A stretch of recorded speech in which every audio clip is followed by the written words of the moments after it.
My friend used me as bait for a guy she didn't tell me she liked, made it obvious she didn't think much of me, then was shocked when I was seeing the guy. When I, 18 female, was about a year out of high school, when I started working at a restaurant in a much wealthier community than the working class one I had grown up in. I started as a hostess, then got promoted to wait staff. After a while I started to bond with this girl, Gretchen, 18 female, who was a hostess. She relied on me to vent to and to share all of her troubles with. Her parents were not nice, only caring about money and social status. I also started hearing about how she was having trouble with infighting and backstabbing among this friend group, many of whom also worked at this restaurant. The restaurant was a place where a lot of young people from the area hung out.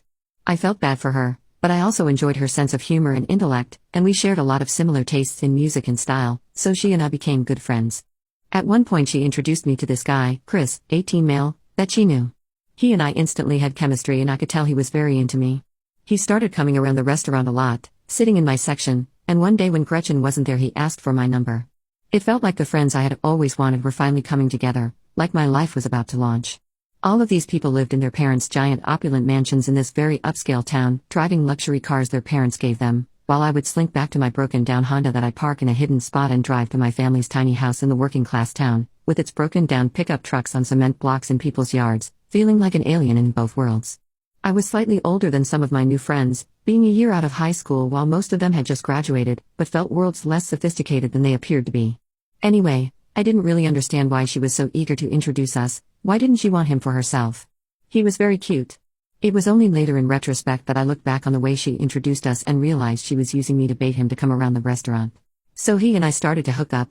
I didn't get why he wanted to be so secret about it at first, but I'll admit that he was about 10 times hotter than any guy I ever dated, and I let myself get swept up into a mostly physical relationship. He asked me not to tell Gretchen because he could tell she was into him, and although I thought that was silly as she had introduced us so obviously if she had ever had any romantic feelings for him she was over it, but I reluctantly agreed. Not my proudest moment. Gretchen and I began to hang out more and more and became BFFs. We began to spend every free moment together. My secret hooking up with Chris felt more and more deceitful and I cooled it down with him a little. But I was young and didn't know how to handle this situation, and I'm sure I did everything wrong. I thought that I was beginning to fall in love with Chris, but didn't like being a secret hookup, so just sort of let it continue half-assed and in secret. I'll admit this wasn't smart or good. After a while I got a job in another restaurant, as there was too much drama at that restaurant, and I could make more money at this new place and wanted to go to college. But I continued to hang out with the people I met through the first restaurant.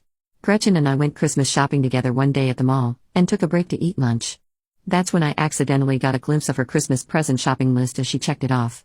She had high dollar values listed next to the names of all of these high status, wealthy, good-looking, and cool people that I suddenly realized she was desperately trying to become good friends with. $100 here, $200 there, and then there was my name, supposedly her best friend, with $5 listed next to it. It instantly made my heart sink. I don't care about expensive gifts, but it made me realize how little she valued me, with an actual dollar sign to prove it. Nobody owes me anything, but I had already spent over $50 for her Christmas gift and I felt like a schmuck, realizing that we weren't actually best friends and she saw me as someone to spend time with until better people came along. Among the names of her high-value people that she was desperate to become friends with, that she was willing to spend all of her parents' money to try to win over, was Chris, the guy that she introduced me to that I was now seeing. She had $200 next to his name. I began to feel sick to my stomach. I didn't say anything to her as I probably shouldn't have looked over at her list as it wasn't meant for my eyes. But then something happened that really made my blood boil. She began to tell me how much she was in love with Chris, that she was sure he was her soulmate, that she thought about him every day all day. If she had said even a fraction of this to me when she introduced him to me, there's no way I would have hooked up with him. I suddenly felt all kinds of emotions swirling around at once. Why had she withheld this information from me? And why was she telling me this now? I began to realize she had been using me to keep him around.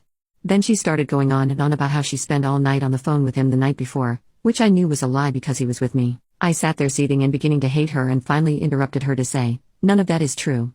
He wasn't on the phone with you last night." She got this look on her face that I will never forget, instant knowing and aware that I not only caught her in her fantasyland delusional lie, but also knowing why I knew what he did the night before. She just sat there looking into my face and me looking back at her. I relished the look of hate and betrayal that had come over her face. I gave it right back to her.